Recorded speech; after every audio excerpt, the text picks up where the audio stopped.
आज यहाँ पे आकर के जो मेन अस्पताल का औचक निरीक्षण करने का ऑब्जेक्टिव ये था कि यहाँ पे किस तरह की सुविधाएं सभी लोगों को मिल रही हैं, तो उसका एक थोड़ा सा टेस्ट चेक करना था। हालांकि जैसा कि अभी देखा है, सारे अंदर आईपीडी वार्ड्स भी देखे हैं, नामाश्रय वार्ड्स भी देखे हैं। जो ये मेडिकल ओपीडी है, काफ़ी अभी सुधार की आवश्यकता है, विशेष करके सफाई को लेकर के। और अब ऑलमोस्ट 4,000 के करीब रोज़ का ओपीडी है।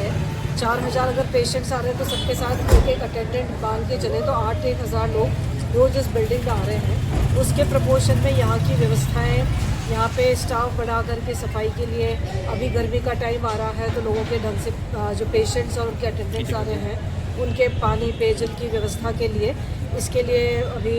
सुप्रिंटेंडेंट साहब को डायरेक्शंस दिए हैं। और ये जो अभी अपना इधर सीसीबी का काम चल रहा है, जो आरएसआरडीसी बना रही है, अभी थोड़े धीमी प्रगति पे है। इसको भी थोड़ा सा भी कलेक्टर साहब के साथ भी बैठ करके एक बार रिव्यू करके इसको एक्सपेडाइट करवाना है, क्योंकि हमारा ऑब्जेक्टिव है कि इस वर्ष ही ये वाला सीसीबी का काम शुरू हो करके और आम जनता को यहाँ की ये वाली फैसिलिटीज़ भी शुरू हो जाए। अभी जाकर के एक बार जनाना का भी जो अंदर की तरफ अस्पताल है, महिलाओं और नवजात बच्चों को कैसी सुविधाएं हैं, क्या क्या और इम्प्रूव कर सकते हैं। विशेषकर माननीय मुख्यमंत्री महोदय का जो फोकस रहता है कि जो हमारी माँ योजना में अधिक से अधिक लोगों को हम निःशुल्क इलाज और ये जो इतने अच्छे सारे आईपीडी की सर्विसेज दे रहे हैं, बड़े बड़े ऑपरेशंस की सर्विसेज दे रहे हैं, वो अच्छी तरह से लागू हो और आने वाले पेशेंट्स को किसी भी तरह की कोई समस्या नहीं हो। तो इम्प्रूवमेंट की गुंजाइश है, लेकिन अभी जो इनका काम है, अभी और भी देख करके सभी लोगों के साथ बैठक करके भी जो इनके भी इश्यूज़ हैं उनको भी एड्रेस करने की कोशिश करें। मैम, पिछले सीएस साहब जो है तो उन्होंने सफाई पर नाराज है आरबीएम अस्पताल को लेकर, दूसरा आरबीएम नहीं है, सफाई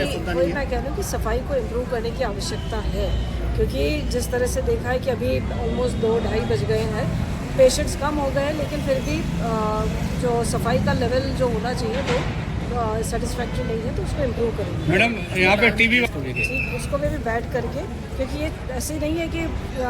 कमियाँ ऐसी नहीं कि जो एड्रेस नहीं हो सकती है। थोड़ा सा इंटरवेंशन करके, थोड़ा सा ध्यान दे करके जो आप बता रहे हैं वो डेफिनेटली सभी लोग मिल करके करेंगे, तो इसको भी एक मैडम मैन पावर की कमी साहब को कहा है कि अलग अलग योजनाओं में जो इंसेंटिव राशि मिल सकती है, किस तरह से हम आउटसोर्स करके ज़्यादातर सर्विसेज जो मैन पावर की जो कमी आ रही है उसको हम एड्रेस मैम, एक स्टाफ की प्रॉब्लम है, जो ट्रॉली पुलर और बुजुर्ग लोग आते हैं और बुजुर्ग लोग एक बार घर जाने के बाद भी उनका जो फॉलो मैकेनिज्म किस तरह का है, इसमें हम लोग चर्चा भी करेंगे और उनको